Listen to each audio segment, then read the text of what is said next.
Hello बच्चों, आज की क्लास में हम पढ़ेंगे वैद्युत द्विध्रुव के कारण निरक्षीय स्थिति। वैद्युत द्विध्रुव के कारण उत्पन्न विभव में हमने कल के क्लास में पढ़ा है क्या, अक्षीय स्थिति के बारे में। आज हम पढ़ेंगे निरक्षीय स्थिति के कारण। ठीक है, जो वैद्युत द्विध्रुव है, वैद्युत द्विध्रुव के निरक्ष का मतलब होता है कि जो जहाँ पर हमको विभव ज्ञात करना है वह द्विध्रुव के अक्ष में न हो, उस द्विध्रुव से क्या हो, उसके ऊपर हो या नीचे की तरफ हो। यहाँ हमने माना है कि हमारा जो है वैद्युत द्विध्रुव के मध्य बिंदु O से, यहाँ इसका मध्य बिंदु है O, इस मध्य बिंदु O से जो है R दूरी पर, मध्य बिंदु O से R दूरी पर हमने एक बिंदु माना है P।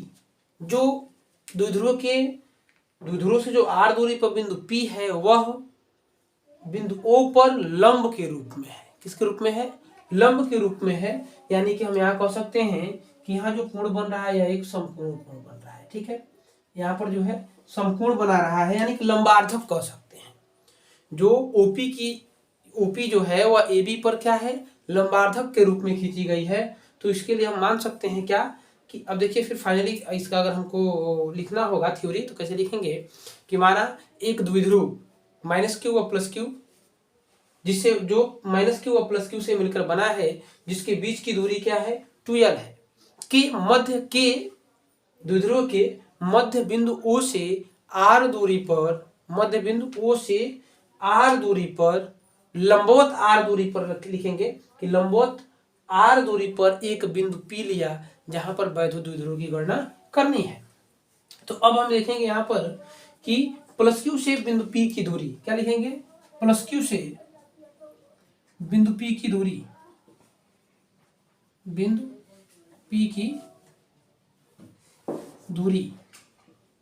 तो देखो बच्चों, बिंदु P की जो दूरी हम निकालना चाहेंगे, तो दूरी निकालने के लिए हमको करना कुछ नहीं है। देखिए, हमको करना क्या है, केवल उसका नाम लिख लेना है, क्योंकि इसका हमको कोई उपयोग अभी करना नहीं है। जिस प्रकार वैद्युत क्षेत्र की तीव्रता में हमने निकाला था, तो इसकी जो दूरी निकली थी, यह कर्ण हुआ, यह आधार हुआ, यह लंब हुआ।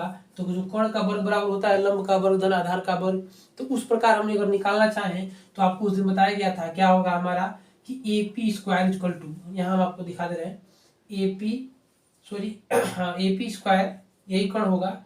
AP स्क्वायर इक्वल टू क्या हो जाएगा हमारा, लंब का वर्ग यानी OP का स्क्वायर प्लस AO का स्क्वायर। ठीक है, तो AP का स्क्वायर निकालने के लिए हम क्या करेंगे कि जो OP है R स्क्वायर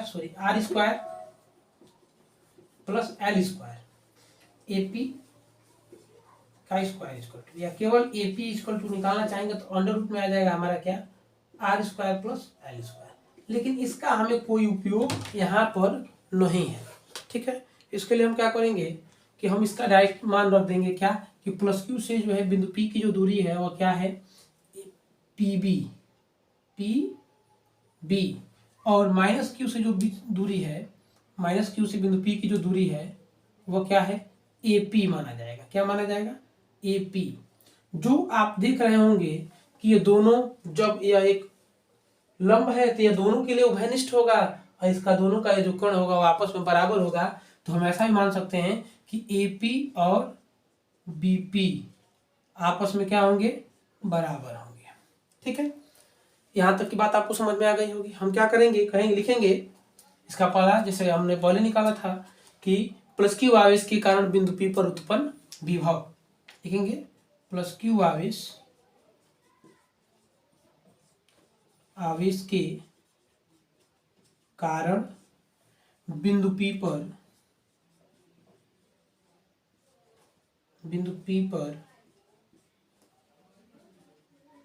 उत्पन्न विभव V1 बराबर क्या हो जाएगा, 1/4 पाई साइलेंट 0 इंटू +q अपान, जब +q की बात होगी तो +q लिखेंगे, +q अपान दूरी क्या है भाई, +q से P की दूरी क्या है, हमने माना है BP, तो लिख लेंगे BP। इसको समीकरण 1 दिखाना हो दिखा दीजिए। उसी प्रकार लिखेंगे क्या, -q आवेश के कारण बिंदु P पर उत्पन्न विभव V2 इक्वल टू क्या हो जाएगा 1/4πε0 इंटू -q/AP क्या हो जाएगा, या इसको हम ऐसे भी लिख सकते हैं कि -1/4πε0 इंटू q/AP। ठीक है। अब हम और कहें कि यदि बिंदु P पर उत्पन्न परिणामी विभव भी हो तो बिंदु P पर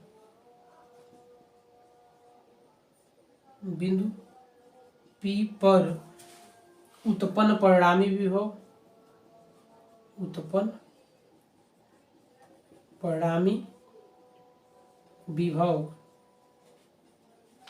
भी हो तो V बराबर क्या हो जाएगा V1 प्लस V2। ठीक है। या V1 का मान क्या है हमारा, V1 का मान है 1/4πε0 इंटू प्लस q/BP। ठीक है। प्लस यहाँ प्लस क्यू नहीं भी रखेंगे तभी भी कोई बात नहीं है, प्लस पुस्तक में लग जाएगा हमारा क्या -1/4πε0 इंटू q/AP। ठीक है बच्चों, यहाँ तक क्लियर समझ में आया होगा। अब हमको क्या करना है कि दो चीजें यहाँ से बनेंगी, चाहेंगे तो हम यहाँ से भी इसको क्लियर कर सकते हैं या हम चाहें तो आगे से भी कर सकते हैं। यहाँ हम देखेंगे ये प्लस है या माइनस है तो हम क्या कर देंगे 1/4πε0 इंटू q/BP माइनस हो जाएगा 1/4πε0 इंटू q/AP। चाहे तो हम यहाँ से भी इसको क्लियर कर सकते हैं क्योंकि 1/4πε0 उतना ही है, यहाँ भी उतना ही है। AP और BP दोनों आपस में क्या है बराबर हैं, तो यहाँ से भी 0 हो सकता है, और नहीं तो हम चाहें तो क्या कर सकते हैं इसको एक लाइन आगे लिख लेते हैं। क्या हो जाएगा हमारा परिणामी विभव V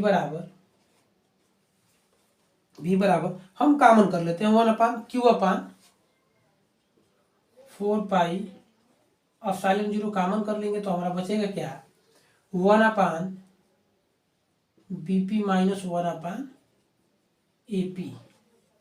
और जिसको हमने माना है यहाँ AP बराबर BP, तो AP की जगह पर BP रखें चाहे BP की जगह पर AP रख लें तो क्या हो जाएगा हमारा q/4πε0 इंटू, अगर हम BP को जैसे का तैसा लिखें और AP को लिख दें क्योंकि AB बराबर BP है तो ये भी हो जाएगा हमारा BP, तो यह जो है हमारा क्रॉस होकर के क्या हो जाएगा 0 हो जाएगा, क्योंकि एक में से आप जानते हैं एक में से एक घटेगा तो क्या हो जाएगा 0। तो यहाँ हमारा क्या बचा q/4πε0 इंटू 0, यानी टोटल मान क्या आ गया 0। टोटल मान क्या आ गया हमारा V इक्वल टू 0। मतलब हम कह सकते हैं कि निरक्ष की स्थिति में जो है वैद्युत विभव का मान क्या होता है 0 होता है, यानी कि हम यही केवल कह सकते हैं कि केवल अक्षीय स्थिति में ही वैद्युत विभव का मान आता है। फिर एक बार पुनः हम देखेंगे शुरू से, हमको वैद्युत विभव का मान निरक्षीय स्थिति में ज्ञात करना है किसके द्वारा द्विध्रुव के द्वारा। तो हमने क्या किया एक द्विध्रुव लिया, द्विध्रुव के मध्य बिंदु से लंबवत हमने एक बिंदु P लिया, उस बिंदु P पर हमको इस द्विध्रुव के कारण वैद्युत विभव की गणना करनी है। इसके लिए हमने क्या किया कि हमने माना कि जो है प्लस Q से बिंदु P की दूरी हमने सामान्य रख दिया क्या BP। आप चाहेंगे तो ये भी रख सकते हैं, इसको रखेंगे तो हमारा थोड़ा कैलकुलेशन क्या होगा और थोड़ा सा जो है झालमेल होने लगेगा, दिक्कत होगी।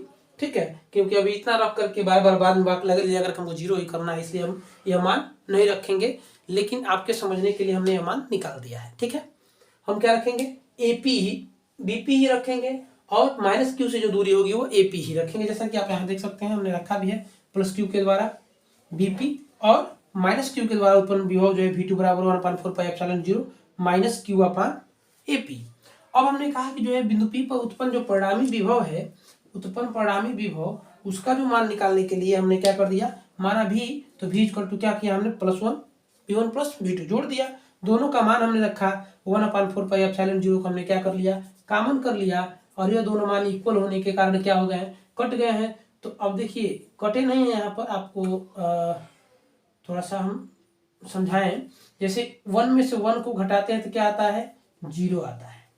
इसका मान कितना आता है, 0 आता है। उसी प्रकार समान राशि से समान राशि घटे तो 0 आएगा, यानी कि टोटल मान हमारा 0 गुणा करने पर हमारा जो टोटल फाइनली जो विभव आया है वो क्या आ गया है, 0 आ गया है। इस प्रकार अक्षीय स्थिति में आपका मान कितना निकला था, अक्षीय स्थिति में निकला था, अक्षीय स्थिति में आया था हमारा V equal to 1/4 pi epsilon 0 into P/r²। क्या आया था, P/r² आया था। और निरक्षीय स्थिति में हमारा मान क्या आ गया, V इक्वल टू 0। ठीक है, यानी कि हम कह सकते हैं कि जो वैद्युत विभव का मान होता है वो केवल अक्षीय स्थिति में होता है, निरक्षीय स्थिति में उसका मान नहीं होता है। ठीक है, एक बार इसको आप पुनः देख लीजिए।